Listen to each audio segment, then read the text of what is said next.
नमस्कार, मैं हूं अर्जिता मिश्रा। स्वागत है आपका इंडिया पब्लिक खबर की स्पेशल बुलेटिन में, जिसमें हम आपका तारुफ कराते हैं देश और दुनिया की तमाम बड़ी खबरों से विस्तार से। तो चलिए बिना किसी देरी के शुरू करते हैं खबरों का सिलसिला। सबसे पहली खबर की तरफ रुख करते हैं, जहां राहुल गांधी ने बुधवार को मेघालय की राजधानी शिलोंग में चुनावी रैली को संबोधित किया। इस दौरान उन्होंने प्रधानमंत्री नरेंद्र मोदी पर निशाना साधा। राहुल गांधी ने कहा कि मैंने संसद में भाषण दिया था और पीएम से कुछ सीधे सवाल पूछे थे। मैंने पीएम से अडानी के साथ उनके संबंधों के बारे में पूछा। मैंने एक तस्वीर भी दिखाई जिसमें अडानी के विमान में अडानी और पीएम बैठे हैं, लेकिन पीएम मोदी ने इस बारे में एक भी सवाल का जवाब नहीं दिया। You must have heard few days ago I made a speech in Parliament and I asked the Prime Minister some direct questions. I asked the Prime Minister about his relationship with Mr. Adani. We're talking about corruption in Meghalaya. So I'd like to also mention corruption at the center, which is at a scale that has probably never been seen ever in Indian history before. One businessman, close friend of the Prime Minister, goes from being the 609th richest man in the world to the second richest man in the world. Matter of years. वही चुनाव आयोग द्वारा शिवसेना का नाम और निशान एकनाथ शिंदे गुट को दिए जाने के खिलाफ उद्धव ठाकरे गुट ने सुप्रीम कोर्ट का रुख किया है। ऐसे में आज सुप्रीम कोर्ट ने इस याचिका पर सुनवाई करते हुए चुनाव आयोग के फैसले पर स्टे लगाने से इनकार कर दिया। सुप्रीम कोर्ट का यह फैसला उद्धव ठाकरे गुट के लिए एक बड़ा झटका माना जा रहा है। बता दें कि सुप्रीम कोर्ट द्वारा चुनाव आयोग के फैसले पर स्टे नहीं लगाने के चलते शिवसेना का नाम और उसका चुनाव चिन्ह धनुष बाण अभी एकनाथ शिंदे गुट के पास ही रहेगा। अदालत ने कहा कि उद्धव कैंप को अभी जो अस्थायी नाम और चुनाव निशान मिला है वो उसका इस्तेमाल जारी रख सकते हैं। दूसरी तरफ मेयर चुनाव कराने को लेकर लगातार 3 बैठकों से बने गतिरोध के बाद अब आज बुधवार को दिल्ली को नया मेयर मिल गया है। मेयर चुनाव में आम आदमी पार्टी की उम्मीदवार शैली ओबेरॉय ने जीत दर्ज की है। वहीं उप मेयर पद पर भी आम आदमी पार्टी के प्रत्याशी आले मोहम्मद इकबाल को जीत मिल गई है। मेयर पद के लिए हुए चुनाव में आम आदमी पार्टी के प्रत्याशी शैली ओबेरॉय को 150 और भाजपा की उम्मीदवार रेखा गुप्ता को 116 वोट मिले। वहीं आप मेयर चुनाव में जीत का जश्न मना रही है।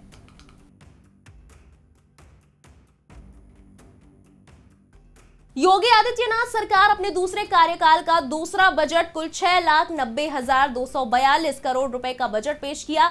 योगी सरकार में वित्त मंत्री सुरेश खन्ना द्वारा पेश किए गए इस बजट में मुख्य फोकस राज्य के ढांचे के विकास पर रहा। सरकार का कहना है कि पेश किया गया बजट उत्तर प्रदेश के विकास को नई उड़ान देने में सक्षम होगा। उत्तर प्रदेश की योगी आदित्यनाथ की अगुवाई वाली सरकार ने बुधवार को वित्त वर्ष 2023-24 के लिए विधानसभा में 6,90,242 करोड़ रुपए का बजट पेश किया है। योगी आदित्यनाथ ने कहा कि बजट उत्तर प्रदेश के सर्वसमावेशी और समग्र विकास के साथ ही आत्मनिर्भर भारत की तर्ज पर आत्मनिर्भर उत्तर प्रदेश की नींव को मजबूत करने वाला बजट है। ये बजट उत्तर प्रदेश को देश की सबसे बड़ी अर्थव्यवस्था के रूप में स्थापित करने के लिए और प्रधानमंत्री के विजन के अनुरूप उत्तर प्रदेश अगले 5 वर्षों में $1 ट्रिलियन की अर्थव्यवस्था बने, उसके लिए नींव का पत्थर साबित होगा। बजट 6,90,000 रुपए से अधिक का है।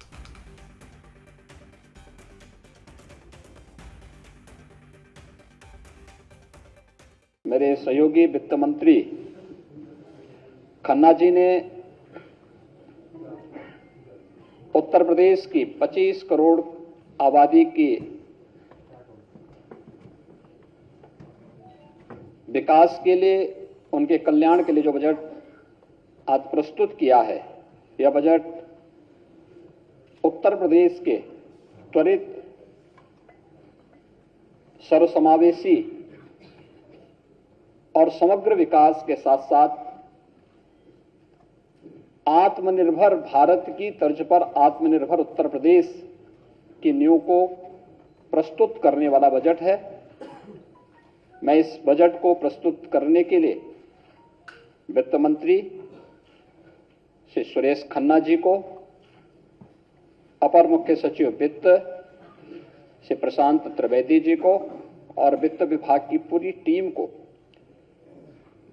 उत्तर प्रदेश के अनुरूप बजट प्रस्तुत करने के लिए हृदय से बधाई देता हूं और आप सबका मैं हृदय से स्वागत करता हूं।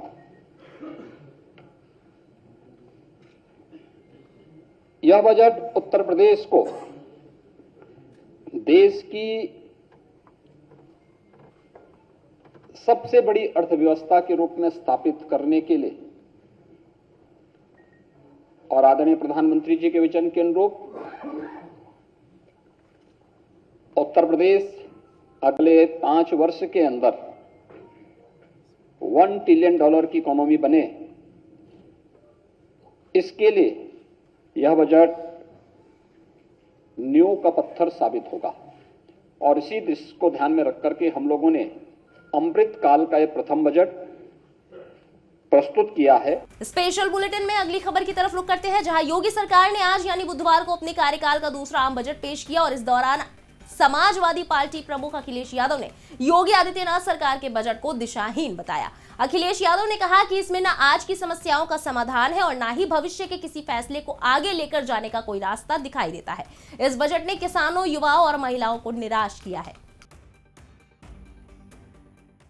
यूपी का सबसे मॉडर्न काऊ मिल्क प्लांट इस सरकार की अनदेखी की वजह से बंद हो गया। इसी तरह जिलों में एग्रीकल्चर के एक्सीलेंस सेंटर खुलने थे, जिससे कि सीधा सीधा किसानों को लाभ पहुंचाया जा सके, बीज को लेकर के या फसल को लेकर के। उन सेंटर ऑफ एक्सीलेंस को भी सरकार ने बंद कर दिया। न नौकरी न रोजगार, और फिर इन्वेस्टमेंट का कितना बड़ा सपना, 4 लाख करोड़ का लगभग पहले इन्वेस्टमेंट का वादा किया, डिफेंस एक्सपो में वादा किया, और फिर अभी एक बहुत बड़ा मेला लगा था। इस सरकार को केवल मेला लगाना आता है। मेला लगा लिया, लोगों को बुला लिया, बड़े उद्योगपतियों से तो मिल लिए, लेकिन जो छोटे कारोबारी उद्योगपति जो बड़ी उम्मीद से आए थे कि इतनी बड़ी इन्वेस्टमेंट मीट है, शायद उनकी सुनवाई होगी। उधर उत्तर प्रदेश के वित्त मंत्री सुरेश कुमार खन्ना ने आज विधानसभा में वित्त वर्ष 2023-24 का बजट पेश किया। उस दौरान उन्होंने कहा कि देश के सकल घरेलू उत्पाद में राज्य का योगदान 8% से ज्यादा है। साल 2021-2022 में सकल राज्य घरेलू उत्पाद में 16.8% की वृद्धि दर्ज की गई है, जो देश की विकास दर से ज्यादा थी। वित्तीय वर्ष 2023-24 के लिए जीएसडीपी में वृद्धि दर 19% अनुमानित की गई है। वैश्विक मंदी के दौर में प्रदेश की अर्थव्यवस्था की विकास दर उत्साहजनक है। आज देश और दुनिया में जो उत्तर प्रदेश की छवि बनी है, वो केवल इसी वजह से कि उत्तर प्रदेश में ऑर्गेनाइज्ड क्राइम बिल्कुल समाप्त हो गया और सेफ्टी और सिक्योरिटी का माहौल पूरे देश और दुनिया में उत्तर प्रदेश का परसेप्शन ऐसा बना कि लोग इसको सेफ स्थान महसूस करते हैं और लगातार विकास का पहिया घूमा। डेवलपमेंट के ऊपर उनकी विशेष रुचि है। इनोवेशंस करना, हर तरह से युवाओं को आगे बढ़ाना, किसानों को और ज़्यादा मजबूती देना और महिलाओं को पूरी तरीके से सम्मान मिले, इसके लिए ये योगी सरकार का दूसरा बजट आ रहा है। हमारा जोर विशेष रूप से इंफ्रास्ट्रक्चर पर रहेगा कि हम ज़्यादा से ज़्यादा रोज़गार सृजित हो सकें। इसलिए हमारा प्रयास है कि हम हर तरह से उत्तर प्रदेश को एक सर्वोत्तम प्रदेश बनाने की दिशा में आगे बढ़ें और $1 ट्रिलियन इकोनॉमी का जो हमारा लक्ष्य है उसको हम अचीव करें। यूपी के वित्त मंत्री सुरेश खन्ना ने आज बजट पेश कर दिया है। यूपी के कैबिनेट मंत्रियों ने इस बजट की सराहना की और कहा कि इस बजट ने यूपी को प्रगति दी है। कृषि मंत्री सूर्य प्रताप शाही ने कहा कि उत्तर प्रदेश जल्द ही 1 ट्रिलियन की इकोनॉमी को हासिल करेगा। इतना ही नहीं, उन्होंने कहा कि उत्तर प्रदेश देश की सबसे बड़ी अर्थव्यवस्था बनने वाला पहला राज्य होगा। वहीं औद्योगिक विकास मंत्री नंद गोपाल नंदी ने कहा कि ये उन लोगों के लिए बहुत अच्छा बजट है जो उत्तर प्रदेश की प्रगति चाहते हैं। और ये बात सही है कि इस बार के बजट का आकार जो है पिछले बार से काफ़ी बड़ा होगा और जिससे कि 1 ट्रिलियन इकॉनमी की ओर हमारा उत्तर प्रदेश आगे की ओर बढ़े और देश की सबसे बड़ी अर्थव्यवस्था बन सके, उस दिशा में पहल करने वाला ये इस साल का बजट होगा। जो उत्तर प्रदेश की तरक्की चाहते हैं उनके लिए बहुत ही अच्छा बजट है और जो ये पार्टियां हैं इनके लिए विनाशकारी है। रुक करते अगली खबर की तरफ। भाजपा नेता ब्रजेश पाठक और स्वतंत्र देव सिंह ने उत्तर प्रदेश बजट 2023 की जमकर तारीफ की है। उप मुख्यमंत्री ब्रजेश पाठक ने कहा कि ये एक अद्भुत बजट है और सभी के कल्याण को ध्यान में रखकर पेश किया गया है। ये राज्य के सर्वांगीण विकास में एक मील का पत्थर साबित होगा। वहीं जल शक्ति मंत्री स्वतंत्र देव सिंह ने कहा कि ये बजट गरीबों और आम जनता के लिए कल्याणकारी है। बजट है ये प्रदेश के चतुर्मुखी विकास में मैं कह सकता हूं कि मील का पत्थर साबित होगा और सभी का कल्याण की भावना के साथ ही बजट प्रस्तुत किया गया।